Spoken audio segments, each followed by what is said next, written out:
प्यारे बच्चों, ये 15 नंबर के प्रश्न मैंने आप सभी के लिए बनाए हैं जो आगामी बोर्ड परीक्षा के लिए बहुत ही महत्वपूर्ण हैं। कृपया इन्हें ध्यान से पढ़ें और याद कर लें तो बहुत सुंदर रहेगा। पहला प्रश्न है, हिंदी काव्य साहित्य के इतिहास को कितने भागों में बांटा गया है? हिंदी काव्य साहित्य के इतिहास को कितने भागों में बांटा गया है? 3, 5 या 4 या 6? कितने भागों में बांटा गया है? आप इसे जवाब दीजिए। तो मैं बताना चाहूँगा आप सभी को कि हिंदी काव्य साहित्य का इतिहास कितने भागों में बांटा गया है? 4 भागों में। कितने भागों में? 4 भागों में, है ना। कौन कौन सा? एक तो आदिकाल है ना, और भक्तिकाल, और रीतिकाल और आधुनिक काल। चौथा कौन है? आधुनिक काल। तो हिंदी काव्य साहित्य के इतिहास के 4 भाग पाए जाते हैं। कितने भाग पाए जाते हैं? 4 भाग। दूसरा प्रश्न है, क्या भूलूं क्या याद करूं किस विधा की रचना है? क्या भूलूं क्या याद करूं किस विधा की रचना है? ये आत्मकथा है, कहानी है, निबंध है या नाटक है? तो क्या है बच्चों? ये आत्मकथा है। कौन सी? आत्मकथा। ऑप्शन शुरू होगा, शुरू वाला ऑप्शन ही सही है इसमें। आत्मकथा। क्या है? आत्मकथा। किसकी है? हरिवंश राय बच्चन की। हरिवंश राय बच्चन की। किसकी है? हरिवंश राय बच्चन की है। तो ये हरिवंश राय बच्चन जो अमिताभ बच्चन के पिता थे। इस आत्मकथा के 4 भाग प्राप्त होते हैं। 4 भाग प्राप्त होते हैं। कितने भाग? 4 भाग प्राप्त होते हैं। अगला प्रश्न है, किस रीतकालीन कवि ने वीर रस की कविताएं लिखी हैं? किस रीतकालीन कवि ने वीर रस की कविताएं लिखी हैं? बिहारी या केशवदास या भूषण या मतीराम? जल्दी बताएं, किसने लिखी है भाई? बिहारी, केशव, भूषण या मतीराम? तो किसने लिखा है भाई? भूषण ने लिखा है। किसने लिखा है? भूषण ने। ये रीतकालीन कविताएं लिखी हैं इन्होंने, और इनकी 2 प्रमुख रचनाएं प्राप्त होती हैं। एक तो है शिवराज भूषण। कौन सी? शिवराज भूषण, है ना। एक है छत्रसाल प्रशस्ति। कौन सी? छत्रसाल प्रशस्ति, है ना। प्रशस्ति, है ना, ये चीज़ है। अगला प्रश्न है बच्चों, प्रगतिशील लेखक संघ की स्थापना हुई थी। प्रगतिशील लेखक संघ की स्थापना कहाँ हुई थी? आपको बताना है। प्रगतिशील लेखक संघ की स्थापना कहाँ हुई थी? आपके ऑप्शन हैं लखनऊ में, बनारस में, इलाहाबाद में या कानपुर में। कहाँ हुई थी? लखनऊ में हुई थी। कहाँ हुई थी? लखनऊ में हुई थी। लखनऊ में। कहाँ हुई थी? लखनऊ में। इसके पहले अध्यक्ष कौन थे? प्रेमचंद। कौन थे? प्रेमचंद जी, है ना। कब हुई थी? 1936 ईस्वी में। कब हुई थी? 1936 ईस्वी में। अगला प्रश्न है बेटा, अज्ञेय की पहली रचना है। कौन सी है? ये चारों रचनाएं अज्ञेय की हैं। ये भग्नदूत, एक तो है भग्नदूत, हरी घास पर क्षण भर, इत्यलम, ऐसा कोई घर आपने देखा है। ऐसा कोई घर आपने देखा है। कौन सी रचना इनकी पहली रचना है अज्ञेय जी की? अज्ञेय जी की कौन सी रचना है भाई? पहली रचना होगी जो पहले ऑप्शन पर है, ए ऑप्शन पर। कौन सी? भग्नदूत। कौन सी? भग्नदूत इनकी प्रथम रचना है बेटा। कौन सी? प्रथम रचना है। जो डी ऑप्शन है, ऐसा कोई घर देखा आपने, ये जो है कौन सी है, अंतिम, कौन सी है, अंतिम है। ध्यान रखना बेटा, ऐसा कोई घर देखा आपने अंतिम रचना है, भग्नदूत इनकी पहली रचना है। चौथा प्रश्न है, कवितावली किस भाषा में लिखी गई, कवितावली किस भाषा में लिखी गई है, कवितावली किस भाषा में लिखी गई, अवधी में, ब्रज में, या बिहारी भाषा में, या जो है खड़ी बोली में, किस भाषा में लिखी गई बेटा, ये लिखी गई है ब्रज भाषा में। बी ऑप्शन सही होगा, बी फॉर बॉय। ब्रज भाषा में कवितावली की लिखी गई है और इसके लेखक हैं, कौन भाई हैं लेखक, तुलसीदास। कौन हैं, तुलसीदास। किस काल के कवि हैं, भक्ति काल के, भक्ति काल के हैं। क्या आराध्य देव कौन है इनका, आराध्य देव इनके हैं राम। कौन है, राम। अगला प्रश्न है, गारसा दा तासी ने हिंदी का इतिहास किस भाषा में लिखा था, गारसा दा तासी ने हिंदी का इतिहास किस भाषा में लिखा था, फ्रेंच भाषा में, या अंग्रेजी भाषा में, या खड़ी बोली में, या हिंदी भाषा में, किस भाषा में लिखा था, बताया जल्दी से। ये लिखा था फ्रेंच भाषा में। किसमें, फ्रेंच भाषा में। गारसा दा तासी ने हिंदी साहित्य का इतिहास लिखा था, इन्होंने पहली बार लिखा था, सबसे पहले इन्होंने लिखा था, वो भी लिखा था फ्रेंच भाषा में। अगला प्रश्न है, पलाश वन के लेखक हैं, पलाश वन के लेखक हैं, जल्दी बताएं भाई कौन है लेखक।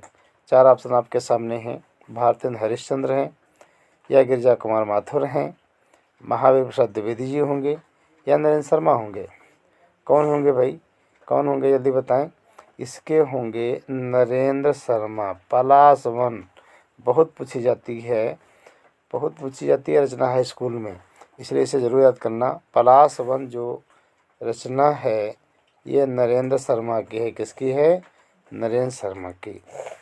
अगला प्रश्न है, चिंतामणि भाग 1 में कितने निबंध संकलित हैं, चिंतामणि भाग 1 में कितने निबंध संकलित हैं, आपको बताना है। 12 हैं, 21 हैं, या 15 हैं, या 17 हैं, जल्दी बताएं भाई। ये चिंतामणि निबंध के जो रचनाकार है वो हैं रामचंद्र शुक्ल। कौन है, रामचंद्र शुक्ल।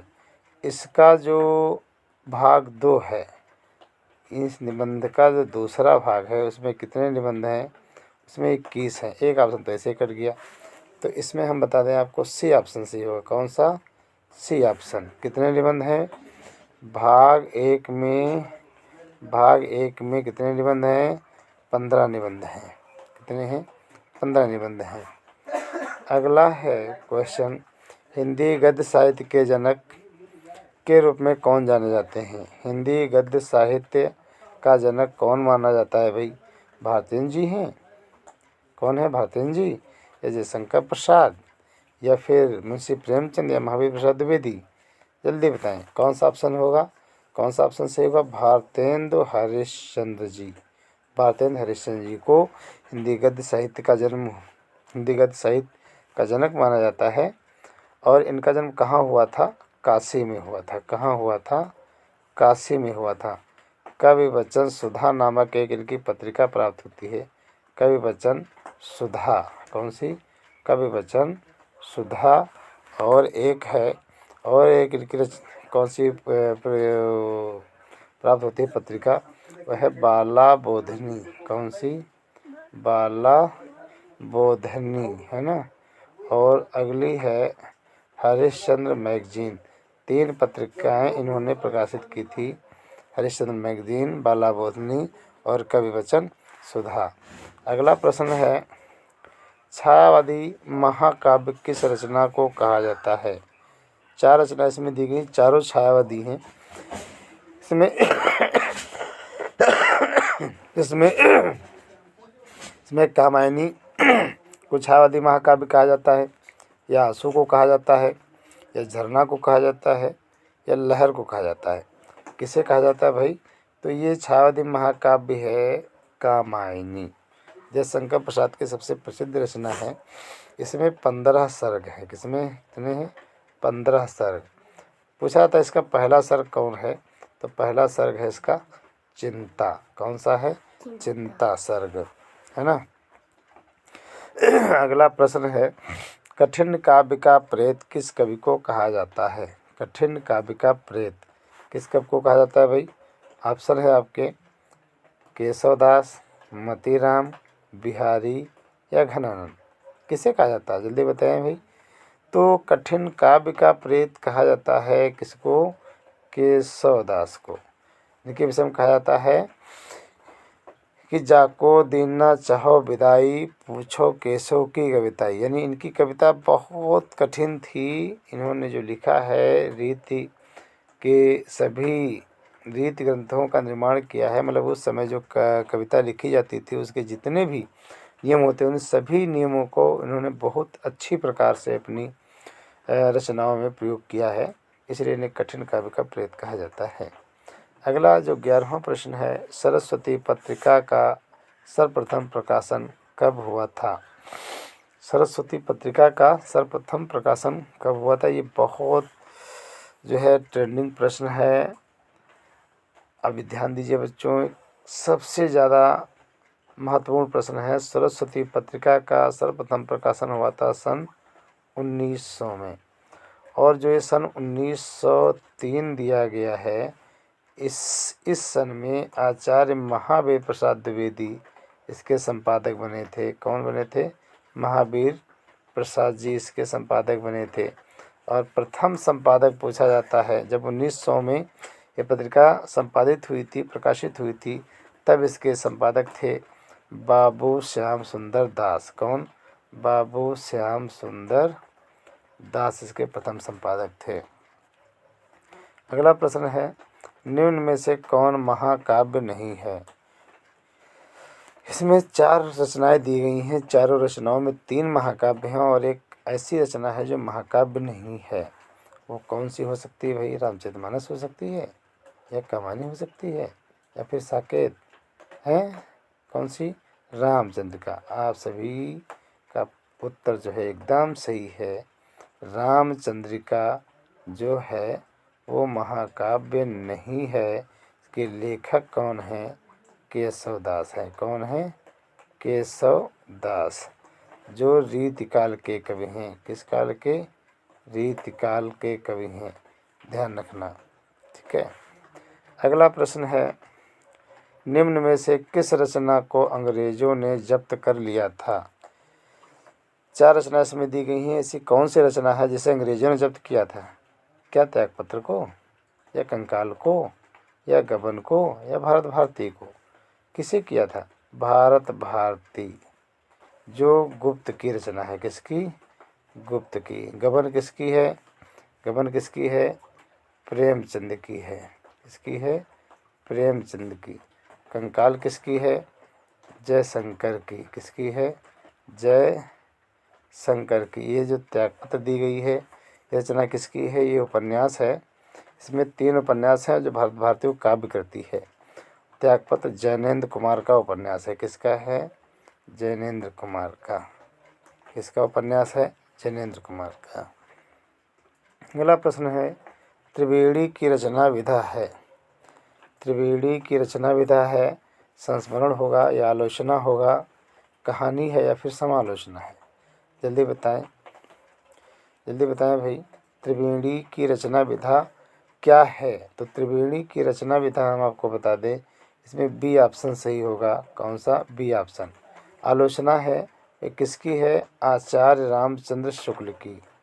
ये आचार्य रामचंद्र शुक्ल की रचना है। किसकी है? रामचंद्र शुक्ल की त्रिवेणी रचना है, समझे भाई? अच्छा, ठीक है। अगली रचना है सब रस काव्य कृति के लेखक कौन हैं? सब रस काव्य कृति के लेखक कौन हैं? सब रस काव्य कृति के लेखक कौन हैं? आपको बताना है। सब रस जो काव्य कृति है ये किसकी रचना है? महादेवी वर्मा की है, शिवानी की है, या मुल्ला वजही की है, या ममता कालिया की है। तो बेटा ये सब रस जो ये रचना जो है ये मुल्ला वजही की है। किसकी है? मुल्ला वजही की। तो ये आज की वीडियो का ये अंतिम प्रश्न था बच्चों। चैनल को सब्सक्राइब करना न भूलें ताकि अब नई नई वीडियो हिंदी साहित्य के लिए महत्वपूर्ण वीडियोज़ आपके पास आती रहेंगी और आप उन्हें पढ़ करके अपनी बोर्ड परीक्षा को अच्छे से सफल बनाएं। तब तक के लिए जय हिंद, जय भारत।